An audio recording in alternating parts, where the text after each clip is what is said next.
Mukarram Bapak Ustadz Yudi Faisal saking ketua pendiri PPMI Yogyakarta yang kau hormati. Yang pertama, perkenalkan kami dari PPMI Yogyakarta mohon izin untuk kemarin melakukan pengeboran sumur untuk menyampaikan amanah donasi dari jamaah PPMI dan juga dari jamaah yang lain untuk bersedekah, untuk menyedekahkan sebagian harta untuk dibuatkan sumur di Masjid Nurul Islam. Lajeng barangkali ada yang bertanya-tanya, iki PPMI iki sekong di awal mulanya sekong ngendi kok iso tekan kene ngoten nggih. Apalagi mendekati pilkada seperti ini nggih. Wah, ini mungkin ada banyak pertanyaan. Iki seko abang, hijau, putih apa kuning? Kurang lebih begitu nggih. Nggih, ini perlu perkenalan dulu nggih. Pertama, nama saya Ivan dari PPMI Yogyakarta. PPMI itu apa? PPMI adalah kependekan dari Perkumpulan Pengusaha Muslim Indonesia. Nah, PPMI ini sudah ada kepengurusan tiap-tiap daerah. Ada berapa pengurus daerah, Ustaz? Ada 33 pengurus daerah di seluruh Indonesia. Dan alhamdulillah dalam kegiatannya PPMI, Perkumpulan Pengusaha Muslim Indonesia, ada banyak sekali kegiatan-kegiatan sosial. Untuk yang para wiranen, yang kalau muda mungkin nanti bisa cek di channel YouTube PPMI official. Nanti di situ ada banyak sekali kegiatan-kegiatan PPMI. Yang bisa saya sampaikan di sini beberapa kegiatan PPMI adalah satu, itu ada yang namanya bersih-bersih masjid. Nah, bersih-bersih masjid ini dilakukan ketika sebelum corona kemarin itu setiap 2 minggu sekali ya. Bapak Ibu sekalian, jamaah hadirin yang saya hormati, marilah sebelum diresmikan kita baca surah Al-Fatihah bersama-sama. A'udzu billahi minasy syaithanir rajim. Bismillahirrahmanirrahim. Alhamdulillahi rabbil alamin. Ar-Rahmanir-Rahim. Maliki yaumiddin. Iyyaka na'budu wa iyyaka nasta'in. Ihdinas siratal mustaqim. Siratal ladzina an'amta 'alaihim ghairil maghdubi 'alaihim waladdallin. Alhamdulillahirrahmanirrahim. Bismillahirrahmanirrahim. Pada hari ini, hari Rabu, tanggal 30 September 2020, sumur bor yang bertempat di Masjid Nurul Islam resmi diserah terimakan kepada jamaah Masjid Nurul Islam. Alhamdulillahirrahmanirrahim. Allahu Akbar. Bismillah, semoga airnya tidak surut, mata airnya selalu lancar, bermanfaat untuk jamaah. Mohon doanya untuk para donatur agar selalu diberi kesehatan sehingga bisa lebih bermanfaat untuk umat di tempat dan daerah yang lain. Begitu Bapak Ibu sekalian, satu dari saya, billahi taufik wal hidayah. Wassalamualaikum warahmatullahi wabarakatuh.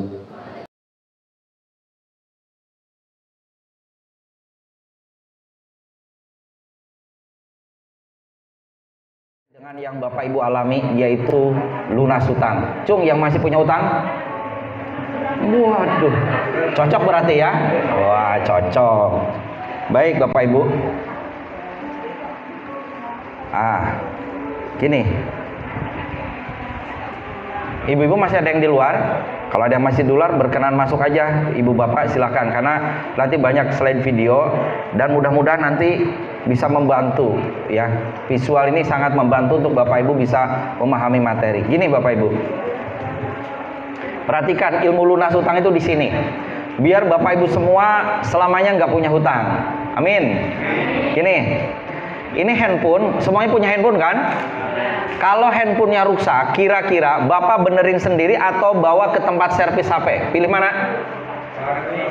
Ke tempat Kenapa Bapak Ibu bawa ke tempat servis? Karena Bapak Ibu tidak tahu ilmunya dan tidak mampu, betul? Oke, nih cara ngeberesin masalah di situ. Akhirnya datang ke tukang servis, Pak, saya mau servis nih. HP saya rusak, error, nggak tahu, karena nggak ada sekolahnya gitu. Khusus orang-orang yang ahli di bidang handphone. Baik, ini mah gampang Pak, beres. Tapi ada syarat. Apa syaratnya? Bayar dulu 500.000, baru saya perbaiki. Saya tanya ke Bapak Ibu, kalau kira-kira pakai ada syarat, Bapak Ibu, ini handphone dibawa pulang, diotak-atik sampai bisa, atau Bapak Ibu cari duit 500.000 untuk bayar servis sampai. Pilih yang mana? Pulang. Bawa pulang, nggak apa-apa, pendapat Bapak bawa pulang. Yang lain bawa pulang apa cari duit 500.000? Cari? Paham ya? Sama dengan Bapak Ibu, masalah salah satunya adalah hutang. Masalah itu banyak, sakit, ketipu, kemalingan, yang pokoknya masalah deh gitu ya. Nah sekarang gini Bapak Ibu semua, contoh saya nggak tahu, Bapak Ibu sejak tahun berapa punya hutang?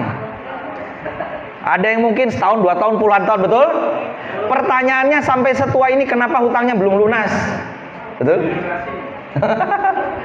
Sama dengan kasus HP Bapak Ibu semua. Kalau tahu ilmunya Bapak Ibu, beres dalam waktu cepat lunas ke hutang. Serius Bapak Ibu semua. Nah sekarang gini, kenapa Bapak Ibu semua hutangnya belum lunas? Tolong dicatat di sini, karena Bapak Ibu merasa mampu membayar hutang, betul? Kalau Bapak Ibu merasa mampu, nggak butuh Allah. Saya mampu. Tapi kalau Bapak Ibu ngomong, ya Allah, saya tidak mampu membereskan masalah, besok juga lunas kok. Paham Bapak Ibu? Ingat, selagi Anda mampu, Anda gak butuh Allah, Allah cuekin. Allah nyuekin Anda. Mau mati-matian berdoa gak bakalan didengar kok. Karena kita merasa mampu. Makanya kalau pingin beres masalah, ini bukan hanya utang ya. Apapun masalahnya, doa sama Allah kapan yang tepat? Pada saat tahajud. Pertanyaan saya Bapak Ibu rajin tahajud gak? Nah, nanti saya kasih materi. Mudah-mudahan mulai nanti malam pada rajin tahajud. Apa sih itu tahajud Pak? Kalau Bapak Ibu sholat fardu, kita datang ke rumahnya Allah. Kalau tahajud, Allah yang datang ke rumah Anda, kebalik. Makanya tahajud singkatan daripada tahu-taunya hajat terwujud. Tahajud. Nah, itu Bapak Ibu enak. Gimana caranya supaya istiqomah tahajud? 1, jangan tidur terlalu malam, maksimum jam 10. Maksimum itu. Syukur jam 9 sudah istirahat. Ambil wudhu, gosok gigi, jangan lupa wudhu dulu ya. Wudhu dulu, terus baca Al-Fatihah, Al-Ikhlas, Al-Falaq, An-Nas, ayat kursi. Doa sama Allah, ya Allah bangunkan kami di sepertiga malam oleh malaikatmu. Jangan kebablasan, malaikat mautmu malah dicabut nyawa nanti. Terus pakai alarm, alarmnya jam 3 atau jam 3:4. Sekarang sholat subuh itu jam 4:10, kurang lebih ya. Lebih cepat sekarang, bentar lagi nanti jam 4. Jadi harus rada gasik bangunnya. Bapak Ibu ambil tahajud 2 rakaat minimal tambah 1 witir. Doa, ya Allah ampunilah dosa kami. Saya punya masalah, sebutin satu-satu masalah Bapak Ibu. Ya Allah, saya tidak mampu membereskan masalah ini. Hanya Engkaulah yang bisa membereskan masalah ini. Udah ngomongnya kayak gitu. Setelah itu jangan dipikirin tuh hutang. Ingat sekalian, bukan untuk tidak dibayar, jangan salah paham. Kalau Bapak Ibu sekarang yang di otak kita masalahnya kerja keras, golek duit untuk bayar cicilan, betul nggak? Ya. Tapi apa yang terjadi Bapak Ibu? Golek duit, dapat, lancar. Untuk apa? Supaya nggak dimarahi debt collector. Akhirnya apa? Lancar cicilan, lunas. Tapi kenapa beberapa bulan kemudian kok ngutang lagi? Betul nggak? Ada yang salah? Ada. Saya beritahu sumbernya dari mana sih hutang itu? 1 Pak, sumbernya adalah dari dosa. Jadi kalau Bapak Ibu beresin dosa, dijamin hutang lunas. Garansi. Syaratnya takwa. Apa takwa? Kerjakan perintah, jauhi larangan. Kalau kita ngapain? Kerjakan larangan, jauhi perintah. 1 yang bikin Bapak Ibu dosa kita, yang bikin hutang datang, 1 gara-gara telat sholat. Makanya ini ujian apa cobaan saya nggak tahu. Bapak Ibu dikasih rezeki oleh Allah berupa tempat wisata apa? Sosok lah. Ini luar biasa, ramenya minta ampun, rezekinya berlimpah. Tapi jangan sampai di situ tempat Anda dapat sumber rezeki, Allah titipkan kepada Bapak Ibu, tapi bikin Bapak Ibu lalai. Allah manggil, hayyalah sholah, apa artinya? Ada nggak? Mari kita refreshing gitu. Mari kita makan, nggak ada. Hayal al falah, apa artinya? Mari menuju kemenangan, kesuksesan. Tak kasih. Kau butuh apa? Datang. Bapak Ibu mohon maaf. Mohon maaf ya. Saya doakan yang hadir di sini semua pengusaha. Amin gitu. Kalau Bapak Ibu pengusaha punya karyawan harusnya datang jam 8. Dia datang jam 9. Lihat karyawan Bapak Ibu telat 1 jam, sakit hati? Pertanyaannya, sudah berapa puluh tahun Allah kau sakiti? Bapak Ibu sholat duhurnya jam berapa? Jam 1, jam 2 nanti. Kenapa kok telat? Karena pemahamannya salah.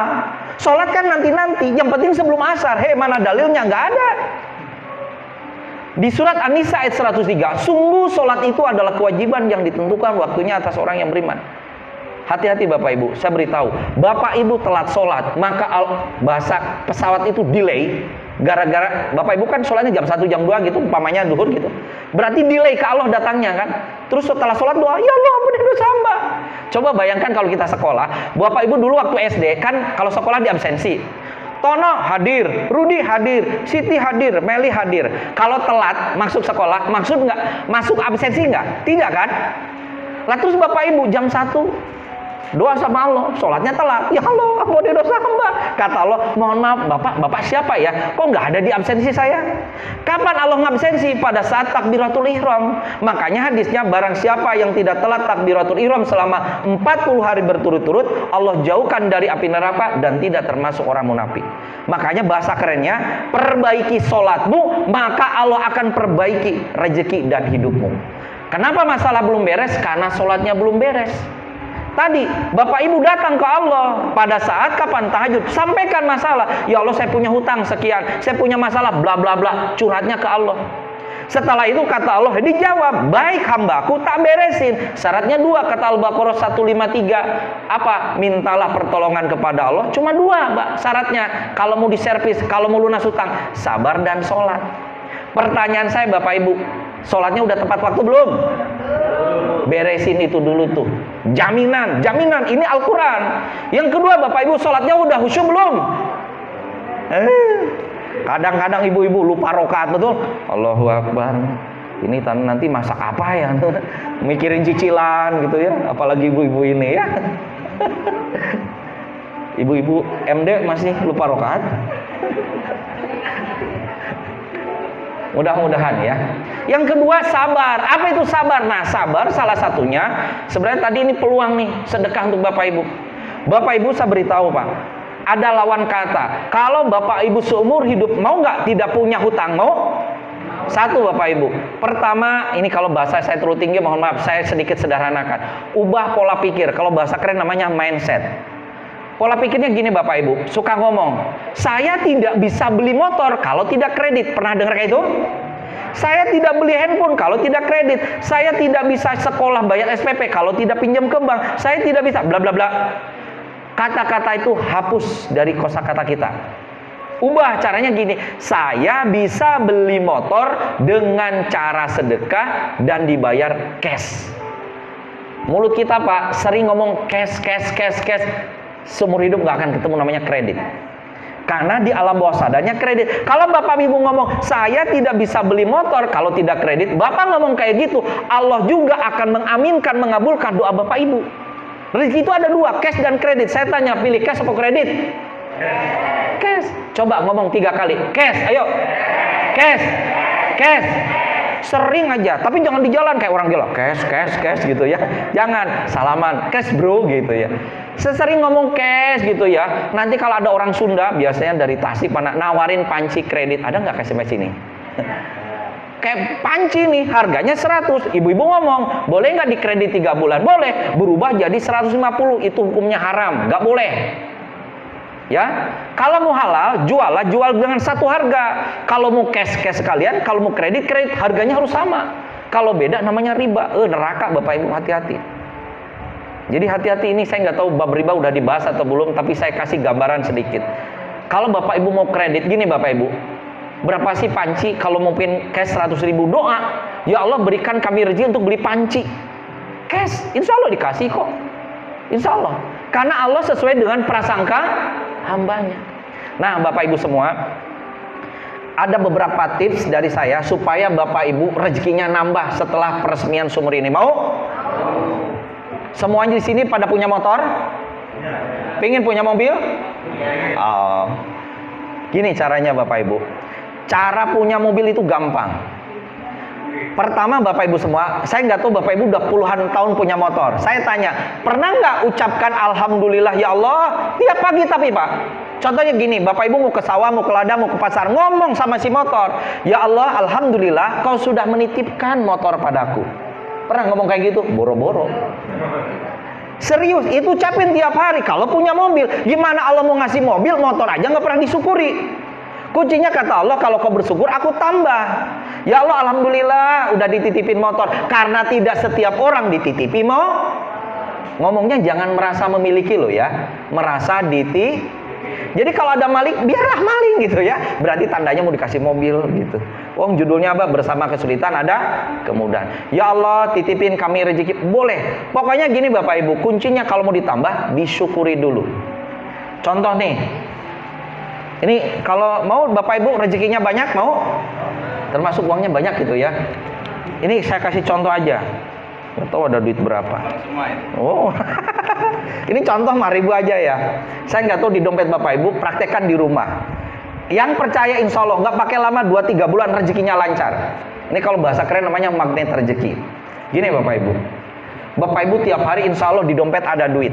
Tapi pernah nggak bersyukur punya duit? Belum. Ngomongnya kayak gini, ya serius. Ini yang percaya, nggak percaya tidak perubahannya. Ya Allah Alhamdulillah, nanti cari duit yang lembaran paling gede 100 atau 50. Ngomong, ya Allah Alhamdulillah kau sudah menitipkan rezeki padaku 50.000. Ya Allah semoga 50.000 ini membawa keberkahan. Ya Allah semoga 50.000 bisa kami gunakan untuk bersedekah. Itu Pak. Terus ngomong sama si uang gitu ya, uang terima kasih ya, besok tak hampiri ke anak yatim, kedua apa orang-orang mah, atau ke masjid untuk bantu mungkin apa pengeboran terserah. Ya Allah, nah ngomong, hei uang, besok ajak teman-teman yang banyak ya untuk masuk rekening dan dompetku. Ngomong kayak gitu, lancar rezekinya. Bapak Ibu selama ini mohon maaf mengandalkan rezeki itu dari ikhtiar-ikhtiar, betul nggak? Ada nggak Bapak Ibu? Saya pingin martabak, ada tamu datang bawa martabak. Itu namanya rezeki diantar, betul nggak? Dan rezeki itu nggak mesti harus dari duit. Banyak kesehatan, kemudahan dan sebagainya. Pokoknya kuncinya Bapak Ibu, kalau pingin ditambah, tambah ilmunya, rezekinya, usianya. Satu, syukuri apapun itu. Kalau mau nambah duit, syukurnya dengan apa? Kalau mau nambah ilmu, amalkan ilmunya. Kalau waktunya pingin berkah, gunakan waktu untuk dakwah dan jihad. Itu aja Bapak Ibu. Kalau ingin tadi nambah motornya, syukuri dulu yang ada, nanti ditambah motornya atau ditambah dengan mobil. Kapan doa yang tepat? Pada saat tahajud. Kalau Bapak Ibu belum bisa tahajud, itu tandanya kita masih banyak dosa kepada Allah. Titik. Mau Anda sekeren apapun, ditantang lewat tahajud. Kalau Anda bisa tahajud, Anda orang luar biasa suksesnya. Sukses itu bukan di banyak duit Bapak Ibu, tapi dia bisa bermunajat kepada Allah dan bisa bangun tahajud. Usahakan tiap hari. Yang kedua Bapak Ibu, ada amalan yang luar biasa. Namanya ngapain? Duha. Ngomong-ngomong Bapak Ibu udah sholat duha belum? Ada yang belum? Kenapa belum? Karena belum tahu ilmunya. Saya beritahu, duha itu dikerjakan dari jam 7 maksimum jam 11 ya. Usahakan Bapak Ibu semua ya, minimal 2 rakaat, syukur 4, 6, 8 atau 12. Pertama, gunanya duha ya, sebelum kerja kalau bisa, dia gunanya untuk ngebersihin dosa. Itu kaca kalau berdebu nggak dibersihin akan berkarat. Tapi kalau dibersihin tiap hari, itu akan membersihkan dosa kita. Kedua, pembuka pintu rezeki. Gak bakalan miskin kere kalau Anda rajin duha. Garansi. Asal istiqomah. Makanya sebelum ke ladang, ke sawah, berangkat, sholat duha. Syukur di masjid gak apa-apa. Boleh di rumah, boleh di masjid. Minimal, kalau mau sempurna, kalau mau dapatkan lancar rezeki, 8 deh. Minimal itu Pak. Luar biasa. Lihat perubahan nanti. Catat WA saya boleh ya. Bisa konsultasi dengan saya bimbing. Minimal Bapak Ibu semua coba kerjakan selama kurang lebih 40 hari aja. 8 rakaat. Ya, maksimum jam 11, jangan sampai lebih dari jam 11. Mulai besok ya kalau hari ini nggak keburu. Tolong kalau bisa pembantu Anda, anak Anda, istri Anda diajak Bapak Ibu semua. Bayangkan pahalanya luar biasa. Bapak Ibu semua kita umat Rasulullah, besok akan dihisab. Bapak Ibu ingin dapat syafaatnya, ingin Rasulullah tanya, apa syafaatnya, apa kelebihan? Ya Allah, saya ahli duha, besok ada di pintu surga namanya ad-duha. Saya puasa, di situ ada dikasih namanya surga di pintu ar-rayyan. Semua dikasih Bapak Ibu semua. Insya Allah kalau ngerjakan sunnah-sunnah luar biasa hasilnya ya. Oke. Bapak Ibu semua coba lihat di layar, ini ada namanya mobil. Mobil itu kendaraan dari Jogja, Jakarta. Jakarta tujuan kita, surga dunia. Apa? Lunas hutang, lancar rezeki, semuanya dikasih, dikabul. Kayak surga, minta apa, celing, minta apa, celing. Anda dapat surga dunia, mati ketemu surga akhirat. Bedanya cuma satu, kematian. Makanya sebelum mati, yuk kita cari, kalau kita pingin hidup enak, persiapkan mati enak. Setuju Bapak Ibu? Setuju. Beresin mobilnya. Mobil itu ada dua, mesin kerangka. Mesinnya sholat fardu, kerangkanya sunnah. Makanya kalau Bapak Ibu usahakan laki-laki ambil sop yang paling pertama. Beda, bareng-bareng sholat jamaah. Kalau ini dapat 2-3, pahalanya beda. Ini sopnya para malaikat Bapak Ibu. Ini yang ingin cepat diangkat derajatnya. Usahakan berjamaah, jangan di rumah. Ya, ke masjid berjamaah. Ya, terus sunnahnya, bodinya, bannya, bumpernya semuanya adalah sunnah. Kalau Bapak Ibu sudah mobilnya Lamborghini, Ferrari, mesinnya juga bagus, akan cepat menuju tujuan. Kita butuh rem. Remnya apa? Perbanyak istighfar. Kalau Bapak Ibu semua, kalau mungkin lagi bekerja, kalau mungkin lagi nganggur, ucapkan astagfirullahaladzim. Itu lancar rezeki. Ditolak bala kita, diturunkan berkat langit, bahkan hujan bisa turun kalau Anda rajin istighfar. Ini kan kering banget ya. Berdoa coba bareng-bareng, banyakin istighfar. Allah akan turunkan ya hujan yang lebat. Itu di Al-Qur'annya surat Al-Anfal ya. Terus ada yang bikin kecepatannya jadi cepat. Ngapain? Sedekah. Caranya gimana Bapak Ibu? Usahakan kalau ada rezeki ya, sedekah. Gak usah banyak-banyak. Kalau ibu dapat rezeki 100.000, 50.000 sedekahin. Entah ke kotak infak, ke masjid, atau ke siapa di sini yang kita kira tidak mampu. Atau kalau Bapak Ibu ke kota beli pecel lele, kasihkan ke tukang beca, Gojek atau siapapun itu. Berkah hidup kita Bapak Ibu. Dan yang terpenting Bapak Ibu semua, yang keempat adalah ikhtiar. Bapak Ibu di sini rata-rata apa? Petani atau pekerja atau usaha? Buruh. Buruh itu dalam artian kayak bangun rumah gitu ya? Oke. Good.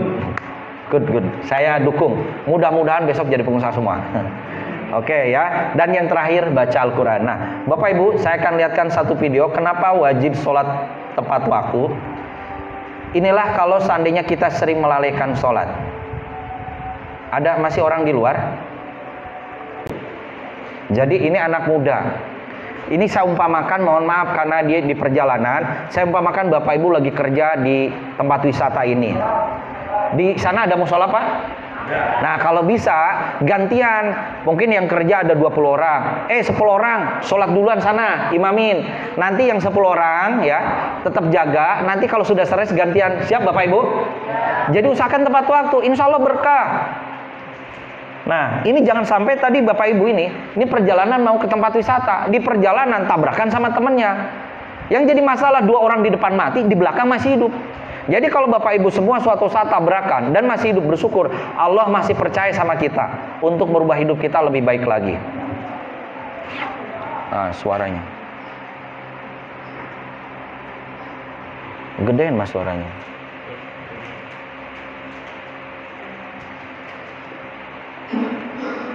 Nah, jadi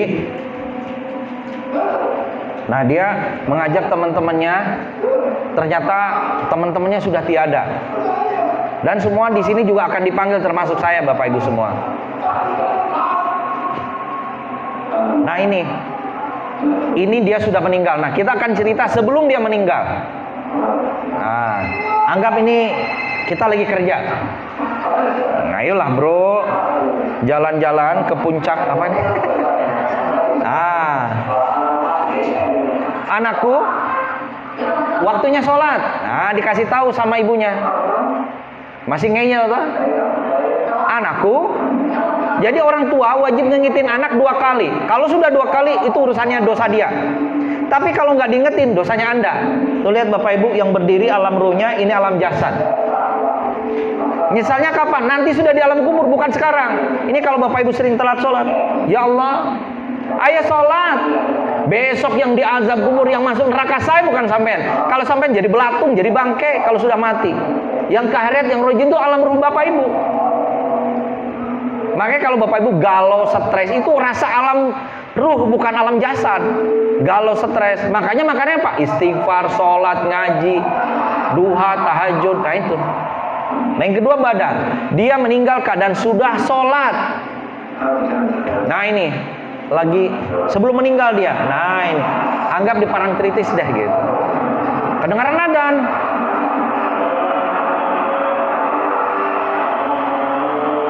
Temanku, ayo sholat. Kok saya bro, nanggung? Nah, gitu bahasa kita. Lihat, dia sholat itu yang putih alam ruhnya. Makanya kedengar hayya sholat langsung sholat. Karena nggak ada yang mau mati. Ternyata bapak mundur-mundur mau sholat baru takbir dicabut nyawa, mati sul khotimah tuh. Kenapa? Karena melalaikan sholat. Dan jangan lupa bikin miskin syarat rezeki gara-gara telat sholat. Beresin sholat, doa sama Allah, minta keberkahan, pasti dibikin berkah. Banyak rezekinya. Kalau cuma minta mobil dikasih kok sama Allah, asal kita deket sama yang maha kaya. Nah yang terakhir, oke. Nah ini contoh real orang yang sering telat sholat. Jadi kalau bapak ibu sekarang sudah tahu video ini, masih telat sholat, besok di alam kuburnya nggak jauh kayak mayat seperti ini. Jadi kalau masih ngeyel-ngeyel telat sholat, monggo. Pasti mati bapak ibu, termasuk saya pasti mati. Cuma matinya mau nikmat kubur atau azab. Azab kubur itu disiksa sampai kiamat. Gak tahu kapan kiamat. Itu baru azab kubur, belum neraka. Hisab pertama di akhirat itu, kamu kerja di mana? Enggak, ditanya sholatmu, bukan gajimu, bukan pekerjaanmu.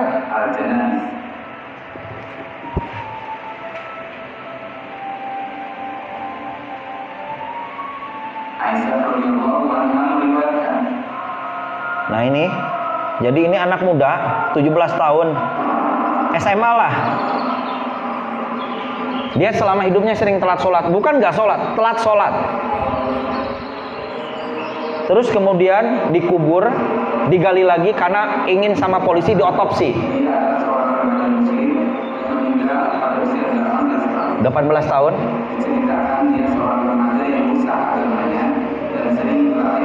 Melalaikan sholat.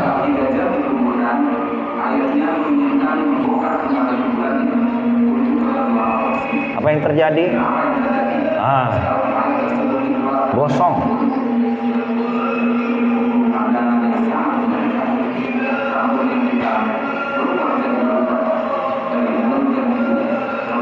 Dan bisa jadi sampai siang ini anak ini disiksa. Makanya kalau bapak ibu gali alam kubur, gampangannya gini deh bapak ibu. Kalau mau mengetahui azab kubur, kalau suatu saat di sini apa di kampung ini ada yang meninggal mungkin dikubur siang atau sore, coba datangi lagi kuburannya. Kalau bisa, kalau takut ajak temennya, dengerin aja kuburnya tapi habis sholat isya. Kalau dia selama hidup banyak dosa, tunggu dulu, langsung kedengaran. Kalau mau bukti silakan datang kuburan, tapi jangan lebih dari 1 hari. Jadi kalau dikuburnya pagi, sore, atau pokoknya sebelum maghrib gitu dikubur, datangin lagi habis sisanya sama teman-teman, gantian dengerin aja, ya kuburannya dengerin, pakai telinga biasa, ngeri sekali. Nah ini suara orang lagi siksa di alam kubur ya, saya cepetin. Nah ini, bayangkan, ini bukan 1 orang, jutaan. Dan paling banyak besok di neraka adalah perempuan. Iya hadisnya, makanya hadisnya, wahai sekalian kamu wanita, bersedekah dan perbanyak istighfar, karena aku melihat mayoritas penduduk neraka adalah kalian. Semoga ibu-ibu di sini penghuni surga semua. Amin. Nih suaranya. Ini di alam kubur bapak ibu, kita masih hidup, istighfar masih laku, sedekah masih laku, sholat masih laku. Di alam kubur udah nggak berlaku semua. Tuh, ada suara, itu perempuan disiksa sampai kiamat, gak tahu berapa ribu tahun lagi kiamat. Belum di padang mahsyar, ribuan tahun pak. Di padang mahsyar itu nanti bapak ibu, 1000 tahun di dunia, di sana sehari, padahal perjalanan 1000 tahun. Bugil, matahari mendekat, gosong kita bapak ibu. Itu belum neraka, jauh. Makanya harus punya bekal, apa? Kebaikan, sedekah, sholat, nolong orang. Itu kebaikan kita, amal di akhirat. Semua mau mati, jangan hidup cuma untuk makan, jangan. Harus punya amal kebaikan ya. Nah, sorry. Nah, ini saya tambahkan lagi.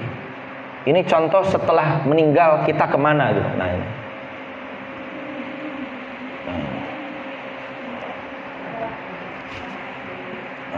Jadi si anak ini, kok nggak ada suara?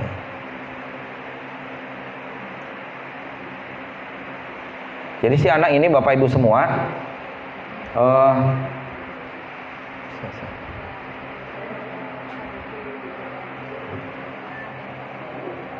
nah dia pada saat meninggal tadi ruh yang keluar. Nah Bapak Ibu semua, seperti ini proses gambaran dalam hadis. Satu orang besok di akhirat itu digarap 1000 malaikat, 7000 malaikat. Jadi satu orang, padahal kita ribuan, triliunan, bahkan mungkin miliaran gitu ya. Di akhirat nanti dari zaman Nabi Adam dikumpulkan. Satu orang digarap, saking begitu menegangkannya. Begitu luasnya nanti di akhirat itu.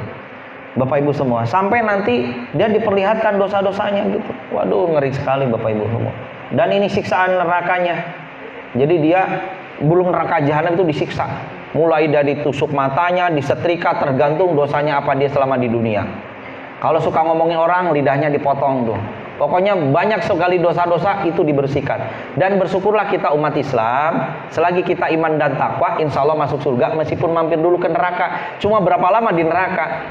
Satu Bapak Ibu nginjek paling ringan di neraka, itu otak kita langsung mendidih. Itu paling ringan nerakanya.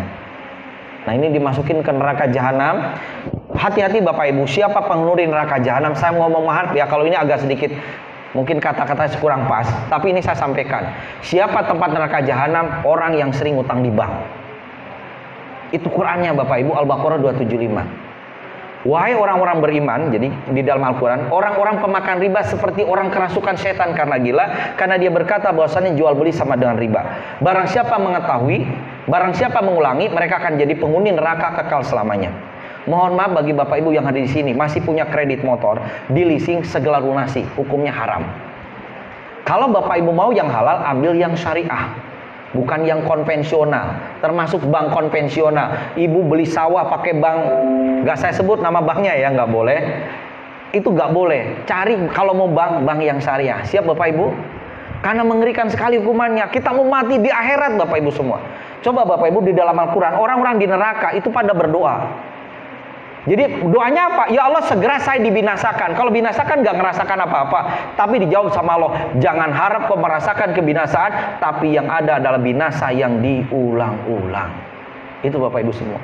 Makanya dari sekarang mari, kalau Bapak Ibu sudah mau memperbaiki hidup kita, perbaiki sholat kita, perbaiki hidup kita, insya Allah. Pokoknya ada rezeki sedekah. Insya Allah Bapak Ibu semua. Ini adalah wajah orang-orang sukses semua. Benar. Bapak Ibu, nikmat mana lagi yang kau dustakan? Dari sekian tempat Wonosari, ini Wonosari maksudnya? Bukan, Sleman, Bantul. Lah Bantul mendekati Wonosari. Coba sekarang Wonosari, udah kayak Bali Bapak Ibu semua, bener nggak? Ada tempat wisata yang mungkin sekali nginep satu berapa? Itu kolam renang Pripet ada semua. Wajahnya, waduh ini keren banget. Dulu nggak kepikiran, gara-gara lockdown itu Bapak Ibu semua, orang pada kreatif semua. Tempat wisata, ini kan rezeki bagi Bapak Ibu di sini, betul nggak? Tapi jangan selupa Bapak Ibu, saya mohon, karena ada satu tempat wisata yang diazab oleh Allah. Mohon maaf, jangan sampai di sini adalah tempatnya dosa, tempatnya maksiat, jangan sampai. Itu yang pertama ya Pak. Usahakan Bapak Ibu semua. Mohon maaf, ini cuma usul. Waktunya sholat, tolong ada salah satu mungkin pengurus yang adzan. Urusan nanti pengunjung mau sholat, silahkan, itu urusan pribadi. Tapi minimal para pengurusnya di sini berkenan gantian sholat. Siap Bapak Ibu? Itu milik Allah, bukan milik Bapak Ibu. Makanya kalau bersyukur, tidak bersyukur diazab, nggak tahu entah dikasih gempa atau apapun, bikin hancur kan gampang bagi Allah. Tapi kita syukuri supaya nanti makin berkah. Paham Bapak Ibu? Siap? Saya doakan. Apa itu berkah? Ini cuma usul. Kan nanti ada pemasukan nih dari tempat wisata. Sisihkanlah keuntungannya, mungkin renovasi di rumah yang mungkin nggak layak gitu, kasih mungkin beras ke panti-panti jompo, terutama warga di sini biar sejahtera. Yang nggak bisa bayar SPP, dibayarin SPP-nya. Silakanlah rundingan. Yang penting kemaslahatan di sini bisa terbaik. Dan saya cuma mohon jangan sampai melalaikan sholat. Siap Bapak Ibu? Oke, itu aja dari saya. Pas 30 menit ya. Sebenarnya saya pingin lama Bapak Ibu semua ya. Tapi karena waktunya mungkin nanti ini ada acara apa gitu nggak tahu. Biar nanti prepare, biar kita jam 12 nanti sudah selesai ya. Bapak Ibu nanti kalau Bapak Ibu berkenan, Bapak Ibu pada punya HP? Punya? Sebelum saya tutup, tolong dong buka HP-nya dulu. Ayo cepetan, buka HP-nya. Saya nggak tahu kampung sini sudah tahu namanya YouTube belum? Udah tahu belum? Sudah, biar dapat info dari PPMI gitu loh. Termasuk nanti sumur ini, kajian ini, insya Allah nanti Bapak Ibu bisa lihat wajah-wajah Ibu nanti masuk di TV-nya ya. Namanya PPMI Channel, coba dibuka. Tahu YouTube nggak? Kalau nggak tahu tanya tetangganya. Nanti Bapak Ibu lihat sudah ada tulisan logo PPMI. Mana logo PPMI ini? Nggak ada. Tak kasih tahu logonya PPMI mana. Saya sebentar. Nah, oke. Apa sih Mas Jamil kok kayak gini? Kok pengen riset terus? Ada logo tulisan PPMI ya. Nah, silakan Bapak Ibu diklik logonya, terus ada subscribe warna merah, tolong disentuh. Warnanya biar jadi warna abu-abu karena warnanya merah, betul? Betul ya? Nah, kalau warnanya merah, tulisan subscribe-nya disentuh. Biar warnanya jadi abu-abu. Di sampingnya ada lonceng, pilih semuanya. Nah, nanti kalau Bapak Ibu sudah subscribe, setiap ada info termasuk mungkin beberapa hari video kajian hari ini akan Bapak Ibu lihat di channelnya PPMI. Gitu ya. Kalau yang pingin dapat kajian bisa nanti lihat di YouTube-nya saya, Yudi Faisal. Dah gitu. Mudah-mudahan nanti Bapak Ibu semua tetap semangat, rajin ibadah, sholatnya tepat waktu, mulai dengan duha. Semoga kita selalu diberikan keberkahan. Amin. Demikian Bapak Ibu dari saya, semoga bermanfaat. Sumur bornya juga bisa bermanfaat. Semakin banyak fasilitas, mudah-mudahan kita menjadikan kita semakin takwa kepada Allah Subhanahu wa taala. Demikian dari saya, mohon maaf jika ada salah. Assalamualaikum warahmatullahi wabarakatuh.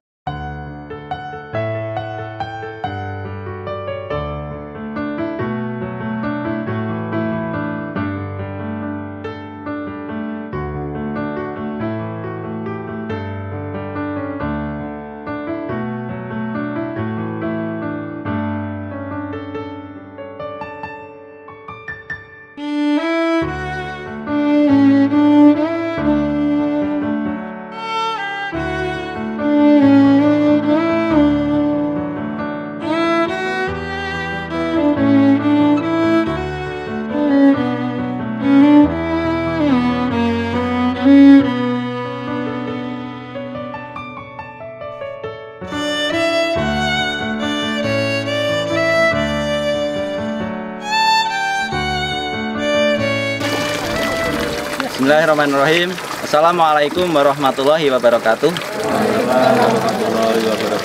Alhamdulillahirabbil alamin. Pada pagi hari ini, hari Rabu tanggal 30 September 2020, PPMI Yogyakarta kembali meresmikan sumur bor yang beralamatkan di Jambon, Bauran, tepatnya di Masjid Nurul Islam.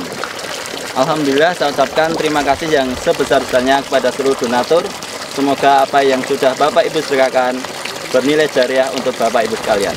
Jazakallah khairan. Terima kasih. Semoga kedepannya akan semakin banyak sumur-sumur yang tergali sehingga akan semakin banyak pula amal jariah untuk para donatur. Terima kasih. Wassalamualaikum warahmatullahi wabarakatuh.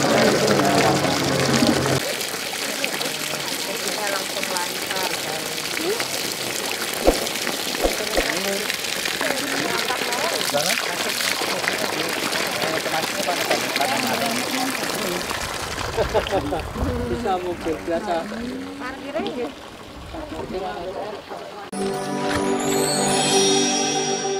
Assalamualaikum warahmatullahi wabarakatuh. Di dalam Sahih Bukhari dan Muslim diriwayatkan bahwa hanya ada 3 yang akan menjadi jariah, di mana orang sudah meninggal tetapi pahala tetap mengalir. 1, orang yang bersedekah fisabilillah. 2, orang yang punya ilmu yang bermanfaat. Dan 3, anak yang soleh selalu mendoakan. Untuk itu ada kesempatan untuk kita semuanya untuk mendapatkan jariah itu. Salurkan zakat, infak, sedekah Anda untuk pembebasan tanah masjid dan pondok tahfidz di Banguntapan, Bantul lewat PPMI. Mandala ala khair falahu ajru mislu amilihi. Siapa yang memberikan fasilitas untuk jalan-jalan kebaikan, maka pahalanya mengalir kepada siapapun yang akan wakaf kepada PPMI. Saya Ustadz Wijayanto. Assalamualaikum warahmatullahi wabarakatuh.